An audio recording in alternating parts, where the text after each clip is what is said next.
Assalamualaikum warahmatullahi wabarakatuh. Alhamdulillah, salatu wassalamu ala rasulillah amma ba'd. Kaum muslimin yang dirahmati Allah subhanahu wa ta'ala, kali ini kita masih membahas seputar pembubaran kajian para da'i yang dituduh sebagai da'i wahabi, sebagai kelompok salafi wahabi oleh kelompok Ansor Banser. Dan di sini kami ada video dari Ustadz Khalid Basalamah yang menanggapi masalah pembubaran kajian para da'i yang dituduh sebagai salafi wahabi. Salah satunya yang masih hangat adalah pembubaran kajian Ustadz Dr. Syafiq Riza Basalamah. Dan bagaimana tanggapan Ustadz Dr. Khalid Basalamah? Kita simak dulu videonya. Baru-baru ini terjadi pembubaran kajian Ustadz dan penolakan dakwah dari salah satu asatis di salah satu daerah oleh sebuah ormas. Bagaimana kita sebagai penuntut ilmu menyikapinya Ustadz? Karena kami melihatnya adanya fitnah-fitnah yang dilontarkan terhadap dakwah sunnah Ustaz. Ya Allahul Musta'an. Allah tempat kita memohon perlindungan ya. Memang dalam dakwah itu ada suka dukanya. Ada suka duka. Akan ada yang menerima tadi saya bilang, ada yang menolak. Itu biasa. Kita mendoakan bagi teman-teman kita yang belum bisa menerima, maka agar Allah SWT berikan hidayah. Tapi ini bukan berarti harus menghentikan dakwah gitu kan. Mungkin karena mereka belum mengetahui, gitu kan. Alhamdulillah selama ini semua teman-teman dakwah sunnah, dakwah salaf ini, kalaupun ceramah jelas, pakai mikrofon, pengeras suara di media, tidak ada yang disembunyikan. Ya. Saya pernah berbicara dengan seorang tokoh, kebetulan tidak sengaja ketemu di musim haji. Beliau di sebelah saya, kemudian salah satu tokoh yang dikenal gitu ya.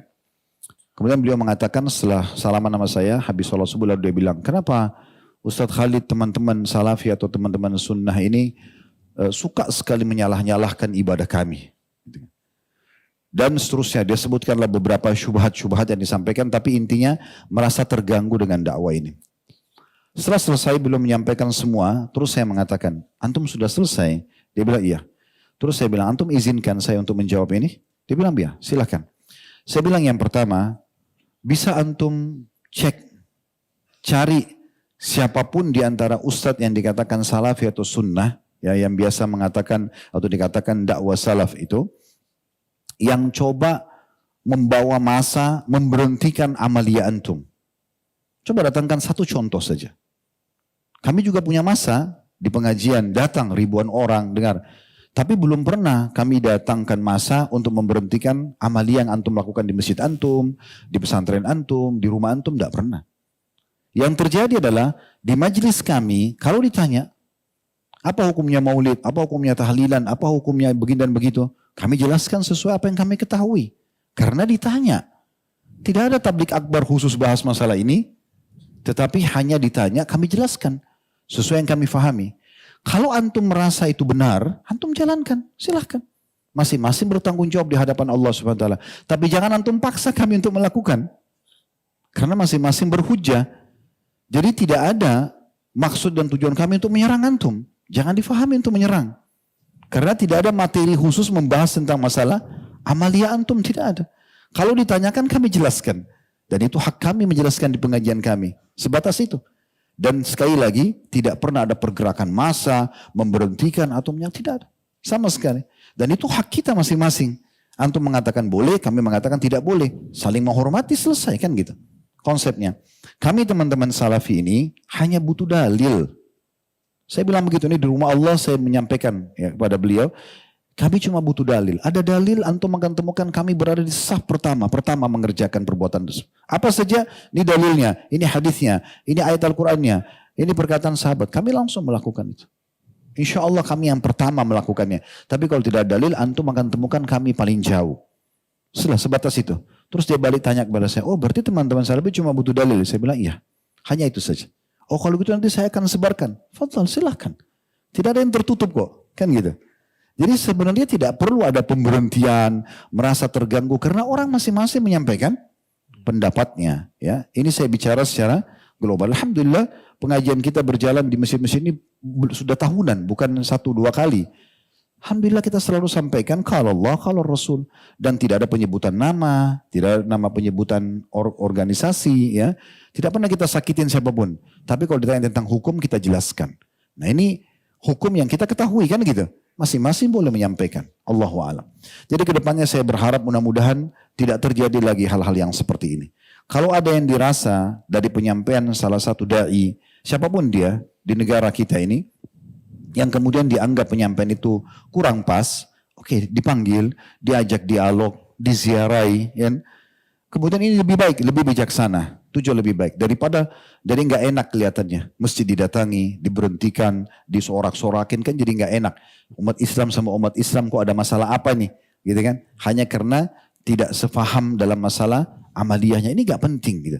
Apalagi sama-sama ahli sunnah, itu sama sekali tidak diharapkan tentunya. Luar biasa kaum muslimin penjelasan beliau Ustadz Dr. Khalid Basalamah. Dan itulah dakwah dai yang disebut sebagai Wahabi. Dakwah mereka terbuka, tidak eksklusif, dan dalam dakwahnya pun tidak ada sesuatu yang ditutup-tutupi. Jelas mana tauhid, mana syirik, mana sunnah, mana bid'ah, mana ibadah, mana bukan ibadah, mana halal, mana haram, mana ketaatan, mana kemaksiatan. Semuanya dijelaskan dengan sejelas-jelasnya. Kecuali sesuatu yang memang itu adalah masalah khilafiyah. Maka dijelaskan juga itu khilafiyah. Meskipun dalam bab-bab khilafiyah itu juga dijelaskan mana menurut pemateri pendapat yang lebih kuat dari adanya perkara khilafiyah tersebut. Dan tidak ada paksaan untuk mengikuti pendapat yang disampaikan oleh sang pemateri. Jangankan perkara pendapat, ya, jamaah pun ketika merasa apa yang disampaikan oleh dai, apa yang disampaikan oleh penceramah, pemateri, kemudian dianggap tidak sesuai dengan nilai-nilai Islam yang dia fahami, ya, maka tidak dipaksa untuk mengikuti dakwah ustadz tersebut, dakwah pemateri tersebut. Tidak ada paksaan sama sekali. Memang dakwah itu yang diwajibkan hanya menyampaikan. Dan memang tidak pernah para dai salafi melakukan pemaksaan di dalam dakwahnya. Tidak ada. Bahkan Nabi Muhammad SAW pun tugasnya hanya menyampaikan kepada manusia. Apalagi hanya da'i. Jelas di dalam surat Yasin dikatakan, wa ma'alaina illal balagul mubin. Nabi mengatakan, dan tidaklah ada kewajiban atas kami kecuali hanya menyampaikan. Tidak ada paksaan. Jadi nggak pernah da'i salafi itu memaksakan dakwahnya harus diterima, harus diamalkan. Nggak ada.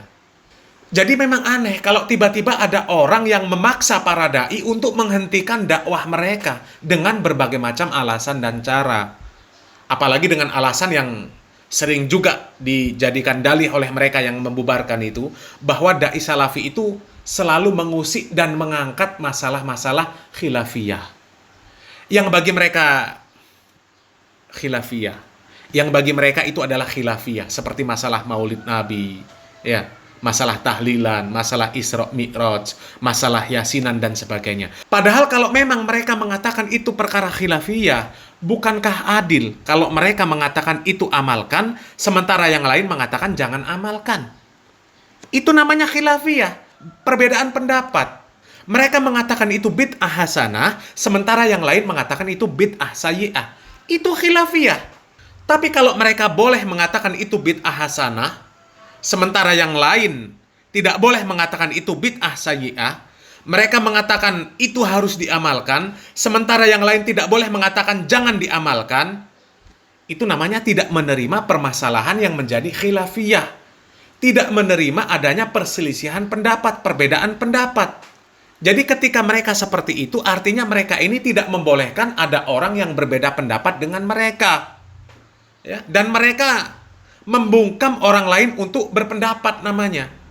Dan itu namanya mereka lah yang memaksakan pendapat mereka yang harus diterima. Tidak boleh diusik, tidak boleh diganggu-gugat. Ya? Tidak boleh ada yang berbeda dengan mereka. Apalagi sampai mereka melakukan aksi penolakan dan pembubaran kajian. Itu kan parah namanya, ya. Padahal jelas dikatakan Ustadz Khalid Basalamah tadi. Meskipun dalam dakwah salafi itu dijelaskan ada hal-hal yang diamalkan oleh sebagian kaum muslimin, kemudian disebutkan itu bukanlah amalan sunnah karena tidak diperintahkan, tidak pula dicontohkan oleh Nabi Muhammad SAW dan juga para sahabat, dan disebut itu adalah perkara bid'ah yang dilarang. Tidak pernah ada dai yang kemudian menggerakkan masanya untuk membubarkan acara-acara, amalan-amalan yang disebut itu adalah perkara-perkara bid'ah, amalan-amalan bid'ah. Nggak pernah. Ya. Dan itulah kehebatan dakwah salafi. Yang mereka sampaikan adalah murni ilmu. Dan masalah diterima atau tidak, diamalkan atau tidak, itu diserahkan kepada siapa saja yang mendengarkan dakwah mereka.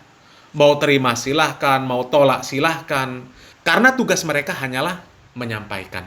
Dan selebihnya kaum muslimin silahkan resapi, silahkan renungkan apa yang disampaikan oleh Ustadz Khalid Basalamah di dalam video tersebut ya. Mudah-mudahan bermanfaat. Barakallahu fikum. Wassalamualaikum warahmatullahi wabarakatuh.